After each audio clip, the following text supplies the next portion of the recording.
ఒక కుమ్మరి పురుగు ఉంటది, అది నేలలోనే ఉంటది, మట్టిలోనే ఉంటది, కానీ మట్టిని ఏం చేయదు, అంటించుకోదు. ఒక షిప్ గాని, ఒక పడవ గాని ఒక సముద్రంలో ప్రయాణం చేస్తూ ఉన్నప్పుడు షిప్ లోకి గాని నీళ్లు రాకుండా ప్రయాణం చేయాలి. ఒకవేళ నీళ్లు వచ్చినాయి అనుకోండి, ఆ పడవ ఏమైపోతే చెప్పండి, మునిగిపోతది.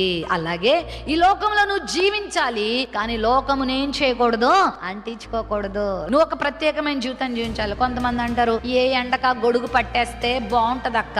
ఎంతకాలం బాగుంటది? మీ మమ్మీ నిన్ను ఎన్ని గంటలు కనిపెడుతుంది, మీ డాడీ నిన్ను ఎన్ని గంటలు కనిపెట్టగలడు? కొద్దిసేపే. కానీ నువ్వు ఎవరి పర్యవేక్షణలో ఉన్నావో తెలుసా, ఎవరి కంట్రోల్లో ఉన్నావో తెలుసా? 24 గంటలు నిన్ను చూసే దేవుడు ఉన్నాడని గుర్తుపెట్టుకో. ఏం చూస్తున్నావు? జాగ్రత్త. ఇహలోక మాలిన్యం అంటనివ్వకే. దానియేలు బబులోను దేశంలో ఉన్నప్పుడు అతడు అపవిత్రంగా ఉండడానికి ఇష్టపడలేదు. కష్టమైన నష్టమైన నో అని చెప్పాడు. నువ్వున్న కాలేజ్ లో, నువ్వున్న వీధిలో, నువ్వున్న ఫ్రెండ్స్ మధ్యలో, నువ్వు కుటుంబంలో చాలా జాగ్రత్త.